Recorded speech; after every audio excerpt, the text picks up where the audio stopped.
आज आम्ही सगळेच भारतरत्न डॉक्टर बाबासाहेब आंबेडकरांना अभिवादन करण्यासाठी सगळे इथे आलेलो आहोत, ज्यांनी या देशाच्या ऐक्यासाठी आणि आपण ज्या नियम कायद्याने जगतो असं या जगातलं सगळ्यात उत्तम संविधान जे या देशाला दिलं, आणि फक्त संविधान नाही, आपल्या पाण्याची जी पॉलिसी असेल, विजेची काय पॉलिसी असेल, असं दूरदृष्टी ठेवून त्यांनी जी काही धोरणं आखली त्या सगळ्याचाच आज देश ज्या पद्धतीने पुढे चाललाय तो त्यांनी दिलेल्याच दिशेने आज चाललेला आहे. पण हे दुर्दैव आहे की आज मी एक खूप जड अंतःकरणाने म्हणते की ह्या वास्तूत या मातीत आल्यानंतर आज ज्या पद्धतीने ह्या संविधानाच्या विरोधात कट कारस्थान होतं ह्या राज्यात आणि त्यातून झालेल्या मारामाऱ्या, ह्या इलेक्शनमध्ये ज्या पद्धतीने संविधानाच्या विरोधात अनेक गोष्टी झाल्या, या खूप खरं तर अस्वस्थ करणाऱ्या आहेत. इथे राष्ट्रीय स्मारकाचा मुद्दा अनेक दिवसापासून प्रलंबित आहे. मुख्यमंत्री आजच्या सभेमध्ये म्हटले की पुढच्या महापरिनिर्वाण दिनापर्यंत प्रयत्न करूया की राष्ट्रीय स्मारक पूर्ण करण्याचा. मला कळत नाही ते करण्यासाठी हिंदू मिलची जी जागा दिली त्याच्यानंतर हे स्मारक करायला एवढा उशीर का होतोय याचं उत्तर मोठे मोठे रस्ते, इन्फ्रास्ट्रक्चर प्रोजेक्ट्स यांचे होतात, पण हे स्मारक जे आपल्या सगळ्यांचं श्रद्धेचं स्थान आहे, आस्थेचं स्थान आहे, ते का पूर्ण होत नाहीये आणि याचं उत्तर खरं तर महाराष्ट्र सरकारला द्यावं लागेल. अहिल्यानगरमधून एक धक्कादायक प्रकारचं नृत्यांजलीने तळफास घेतलेला एका लॉजमध्ये भाजपचे संदीप गायकवाड कार्यकर्ता आहेत, त्याच्याकडून दबाव होता लग्नासाठी म्हणून आत्महत्या केल्याचं प्रकरण समोर आलेलं, त्याला अटक केली. मला काय आश्चर्य वाटत नाही, कारण का ह्या राज्यामध्ये भारत सरकार आणि महाराष्ट्र सरकार यांचा डबल इंजिनच्या सरकारमध्ये भारत सरकारचा डेटा सांगतो की महिलांच्या विरोधात जे काही क्राईम आहे तो वाढलेला आहे. हा माझा विरोधक म्हणून डेटा नाहीये, हा भारत आणि महाराष्ट्र सरकारचा डेटा आहे.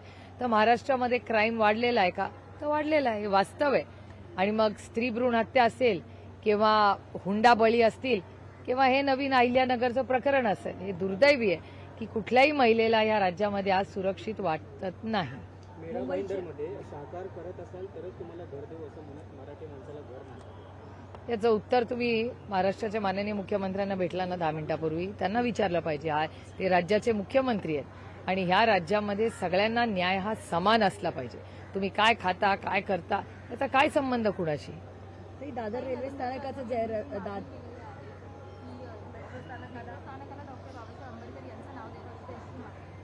आम्ही त्याचं स्वागत करतो. पण दादर रेल्वे स्थानकाचं नाव जे आहे ते सुद्धा डॉक्टर बाबासाहेब आंबेडकर स्थानक करावं. राष्ट्रवादी काँग्रेस पक्षाची अनेक वर्षाची ही मागणी आहे, ती आम्ही संसदेतही अश्विनी वैष्णवजींकडे केलेली आहे. त्यामुळे हे सगळे आमचे जे सहकारी नेते आहेत प्रभारी, हे सातत्याने त्यांनी मागणी ही केलेली आहे. आमची अपेक्षा आहे की 10 वर्ष, हे 11 वर्ष झाली त्यांच्या सरकारला, आता 11 वर्षात आम्हाला अजून काही न्याय मिळालेला नाही. आता इंडिगो फ्लाईटचं जे काही सुरू आहे, गोंधळ सुरू आहे, अनेक प्रवाशांना त्याचा सामना करावा लागतो, लहान मुलं. इंडिगोवर ॲक्शन भारत सरकारने घेतली पाहिजे. आमची अपेक्षा होती की ज्या पद्धतीने करोडो लोकांना या गेल्या 2 दिवसात अडचणी झाल्यात, पार्लमेंटमध्येही हा मुद्दा आम्ही सगळ्यांनी उचललेला आहे. इंडिगोवर भारत सरकारने ॲक्शन दिली पाहिजे आणि जे सरकारने क्लॅरिफिकेशन पार्लमेंटमध्येही दिलं पाहिजे की एवढा विस्कळीतपणा झाला कसा.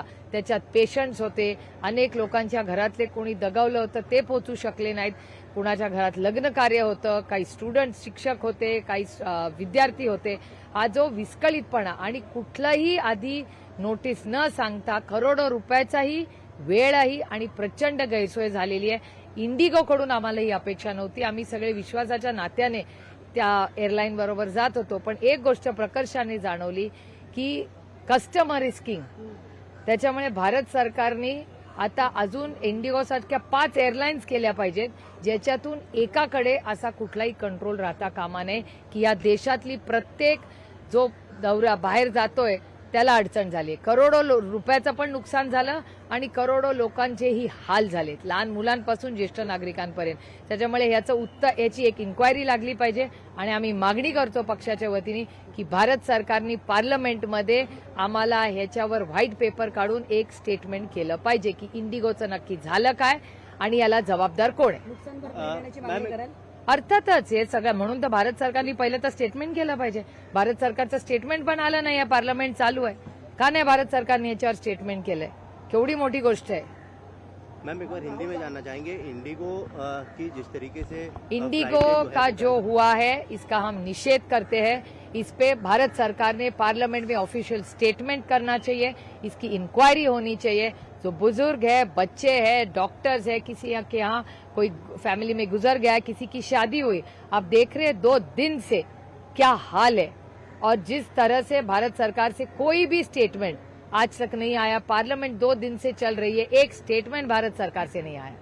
तो मैं उम्मीद करती हूँ कि सोमवार को जो होगा डिस्कशन, उसके पहले भारत सरकार ने इस देश को और पार्लियामेंट को जवाब देना चाहिए कि इंडिगो का क्या हुआ. और ऐसा है कि अगर 4-5 एयरलाइंस होती तो इंडिगो का ये जो के कारण जो हाल हुआ है सबका, ये नहीं होता. So competition is good end customer is king. एक ऐसी एयरलाइन सबको जिस तरह से सबको बांध के रखा, ये किसी ही इकोनॉमी और देश के लिए और या बिजनेस के लिए ये अच्छा नहीं है. बिल्कुल जांच तो होनी चाहिए. हमने मांग की है, पार्लियामेंट में भी कल इस पे हमने मांग की है, लेकिन भारत सरकार से स्टेटमेंट नहीं आया. लेकिन जांच होनी चाहिए.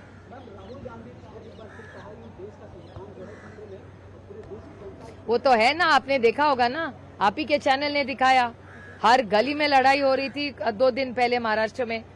फॉर्म जो इच्छा रही है वो सत्ताधारी, और जिस तरह से कैश पकड़ी गई, कितना कैश महाराष्ट्र में. इधर नोटबंदी हो रही है तो ये कैश आया कहाँ से? Okay, thank you ma'am, thank you so much. गोवर सरकारने कारवाई करावी असं सुप्रिया सुळे म्हणतायत. याचा निषेध आपण नोंदवतोय.